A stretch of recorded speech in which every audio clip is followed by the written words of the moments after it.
Hi guys, it's Kelly here and I'm back with another video for Honeybee Stamps. Today we are using the Lovely Layers Magnolia. I pulled out the Winter Greenery, but I didn't end up using it, and then the Be Still Stamps and Dies. So do you remember a few Mondays ago on a Monday night premiere, we did some watercoloring and we compared to like smooshing the ink pad down on the mat comparative to using the re-inkers. And then at the end of it, I had this ink left over. So I sprayed the paper, I sprayed that down, and then I picked it up. Well, today it's going to get its turn to shine. So this is just an ink smushed panel. I pulled out this other panel as well. That's from the same video. This is one of the backgrounds that I didn't end up using, and I am actually going to cut my magnolia out of these watercolor backgrounds. And I chose a magnolia specifically because it is a traditionally white flower, and I thought it would be really pretty to die cut it out of like a rainbow watercolor, but then still shade it like a white flower. So here you can see I have little helping hands.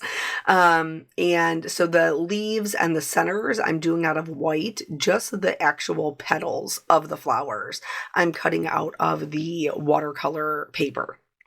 So I'm just going to go ahead and tape these down, sometimes with watercolor paper because it is a little bit more textured. Sometimes those low tack tapes have a little bit of trouble sticking to them. Just be generous with the tape.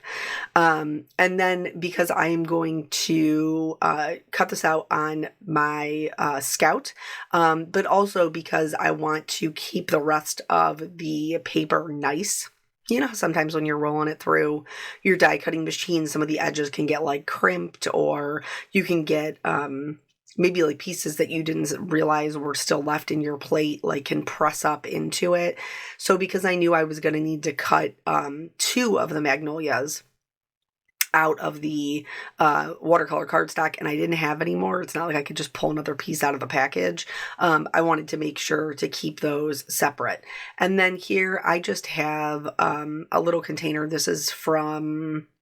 It's actually an ink pad holder from Glassboard Studios, but I'm just going to throw them in there.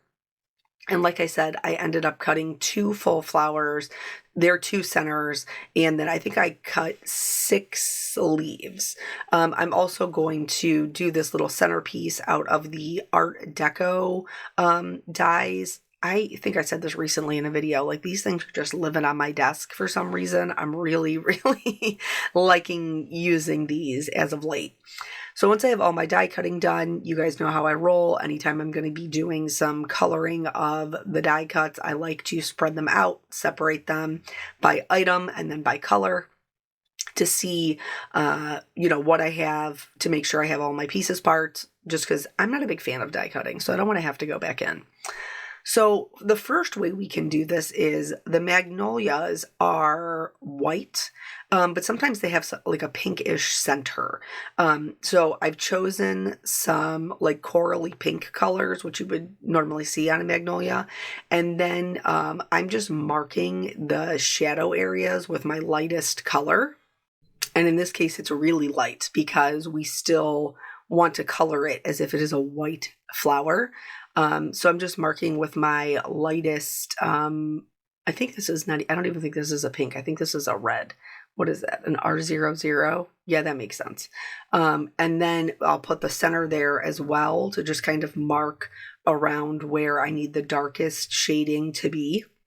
So this is just one way that you could do this. And you don't have to, like I chose pink because that's how you would like see magnolias. They would be the pink that blended into white, but you don't have to do this realistically. You could use any kind of a lighter color that, worked with your watercolor. So you could do a blue, a purple, mine are rainbow, but you can, any watercolor pieces that you have left over. I know we all have pieces left over from like the distress smushing and things like that. So then once I had that shadow marked with the lightest color, I went in with the darkest color. I used very, very little because remember, we're coloring this as if it is white. I'm going to blend that out with my mid-tone, and then I'll go back over it with my lightest color. The whole point of the lightest color is not really to add a lot of color. It's just to blend those two slightly darker pinks into the rest of that watercolor. And so, like, you can see, even though pink and green are complementary colors, like, I still went right over the green with the pink. Like, I'm shading the whole thing with the colors that I have. And then here, I'm just showing you what it looks like when you put it all together. These are the golden yellows that I'm going to use for the center of the flower, and I'm going to use these for both of them. So I'm just going to go ahead and mark that with my lightest yellow, and then my darkest color will go onto the bottom of the, it kind of looks like an outer like skirt of the center of the flower, and then also in the center we'll add that darkness and then work our way up toward the lightest. The little skirt portion will have more of our lightest color because it's not, there's nothing on top of it. It's not sitting in shadow. And then of course I'm going to color in the white so that we don't see that creeping through when everything gets put together. And then here is how that one looks. Doesn't it look like it's glowing? It looks almost like iridescent, and especially like when we get to the end and we put the clear shimmer over it, that rainbow behind it gives it like this iridescent look that I just love. I love it so much, so much.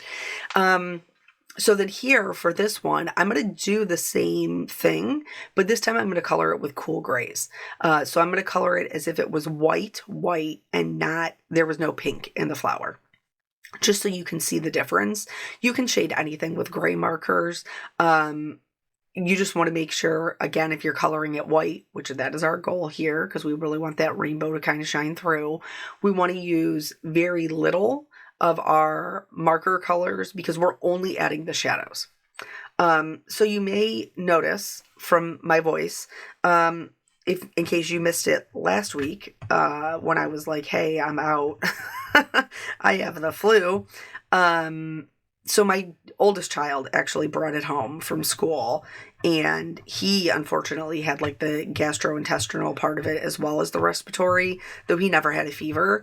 I skipped the gastrointestinal part of it, but I definitely had the respiratory, the sore throat. It ended up, the flu ended up giving me pink eye. And I was like, how did that even happen? And she was like, yeah, because it's a virus, like it can permeate the membrane of your eye. So I had multiple doctor's appointments that I had to go to. And then, because I'm also a person who gets cold sores, and that's viral as well. So then I had to like get out the medication for the cold sores. This one, like I didn't feel completely, totally 100% terrible. Like I was still able to function. But it had a lot of complications with it. And I'm like, is it because I'm getting old? Or is it just a particularly bad strain? I don't really know. Okay, so back to the flower. Here, that's what the gray one looks like. Now, I do want my flowers to look the same because they are going on the same card. So I'm going to show you what this one looks like. Here, this is with the center, and then here, this is the pink one. And now I'm going to do kind of like the same on both of them. So I'm going to go in over the gray with though like that pink and kind of glaze over top of it. And then for the one that we colored with the pinks, I'm going to go in with the grays. And this is just to make sure on the card that they match one another. But I did want to just show you that there was two different ways to approach it. That you didn't have to be necessarily married to one or the other. And obviously now that I know like where the shadows are and everything, it's a much faster process to go back through it than it was the first time. And that's true of anything that you color multiple times. This, for some reason, I don't know, I'm very drawn to the magnolia. This one in particular, I have used quite a bit. It's one of my favorite lovely layers. So I don't know why. I think it's just because it's such like a large open flower, and I do love me some florals. And the largest ones are like the easiest to have fun with, because it's not super stressful about like getting into the small areas and stuff like that. Like you can just play with it. Here, I felt like the gray was a little strong, so I just went back over it with those same pinks again. So you can do it. And then here, even like I'm kind of like mixing them up. So one that I colored pink and then put the gray over, I'm going to pair with one that I colored gray and put the pink over. And you can do just whatever works for you. I did, when I was die cutting them, try to pick the lighter watercolor for the top pieces. And then I'm just going to go ahead and glue these together. These come together super simple. It's just a couple of layers. Perfect die cut for me. Maybe that's why I use it so much. So anyway, so I have had the flu, and then in addition to that, I've also had the second part of the color theory for card makers going on, which with me being sick, and it was a total struggle to get through. And so like I'm super grateful for those that participated in that class for like their patience, because it was definitely kind of thinly controlled chaos. I still actually owe them a wrap up, which I plan to put up today. Because Saturday we did our live stream, and then pretty much after it was done, like I ate dinner, I got my daughter into bed, and then like I took a shower and was in the bed. So here with the leaves, I chose to go with a darker leaf, because I wanted those colors to really pop. So when you have a lighter colored floral, or a lighter color, anything, honestly, and you pair it with a darker background or darker supporting images, you're going to really push that light color forward and help it to really be the kind of like the star of the show, which is exactly what I wanted. So originally I colored the leaves, and then I didn't really pay too much attention to like the veining. And then after I colored them, I did feel like I missed it. I missed that embossed detail there. So I just went back in and put it in. And then this time around, like I am going to pay a little bit better attention, so that I, maybe a little lighter handed on the outside edges, and then I can come back in with that darker color, and, just, you can see how fast I'm moving. I'm just very kind of just swiftly going over those lines just to create that detail. So here I wanted to show you, this is a lighter background that I originally looked at, and then that's the branch from the greenery I didn't use.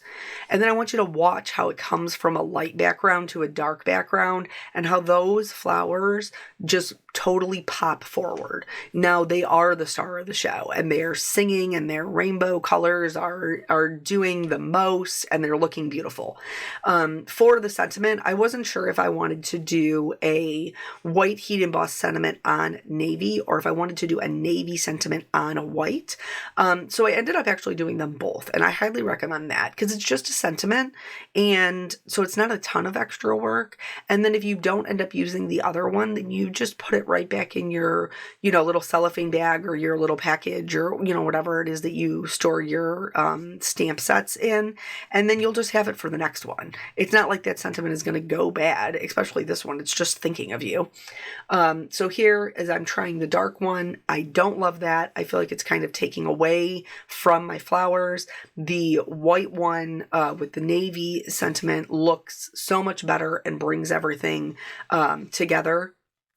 So once I have that one there, then I can go ahead and start building my card. So now I'm using my Tombow Mono multi-glue. This is a repositionable glue. If you set it down when it is wet, it will be permanent. If you set it down when it is dry, then it will be temporary. So just to make sure that it is not too wet, you saw me tapping it on my finger, like with my fingers, or tapping it on my hand.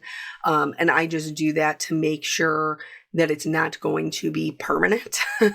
And then these will hold really nicely in place while I use my tweezers to tuck my leaves in.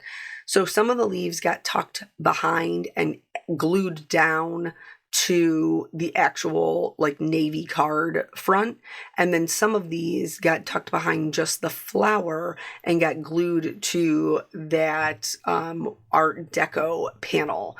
And the reason that this is because it's going to create different layers of dimension, because once I have them all in place, I am then going to go ahead and pick them up so that I can pop up the entire piece.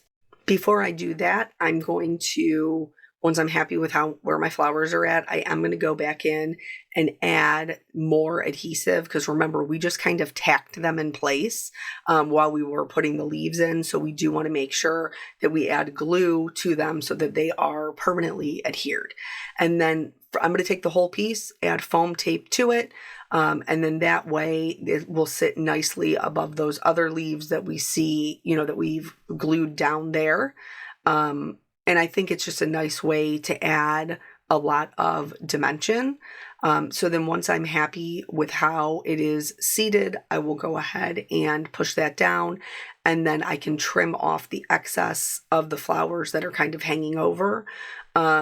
The sentiment, I'm just going to put in that kind of open bottom right area. And then it kind of completes that diagonal design. I'm going to put it right over the flower. And then because this stamps as 1 but cuts out as 3, you can do it as like a linear, or you could do it as a stacked sentiment. For me, in this space, the stacked sentiment worked better. So that's what I chose to do. And then I am doing the shimmers. This is just a clear shimmer. This can reactivate your distress inks. So I do make sure to go with the shape of the petal. But with the alcohol markers on top of it, it kind of like seals it in. I felt like my middles didn't really have enough texture.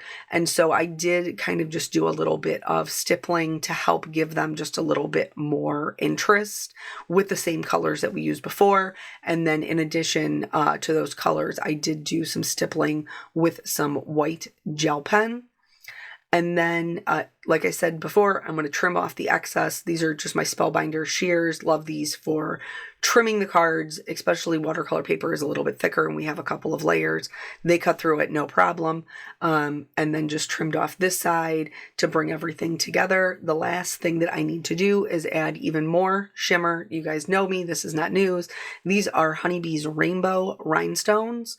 And I am just going to fill in that area in between the 2 flowers and the sentiment, just to accent that. I get a little bit of glue where I didn't want it, so I used an adhesive eraser. And then here you can see all those shimmer. Like, don't the flowers look just like incandescent, like they're glowing? I love them. You'll have to let me know what you think of the technique. Thank you guys so much for joining me, and I'll catch you on the next video. Bye.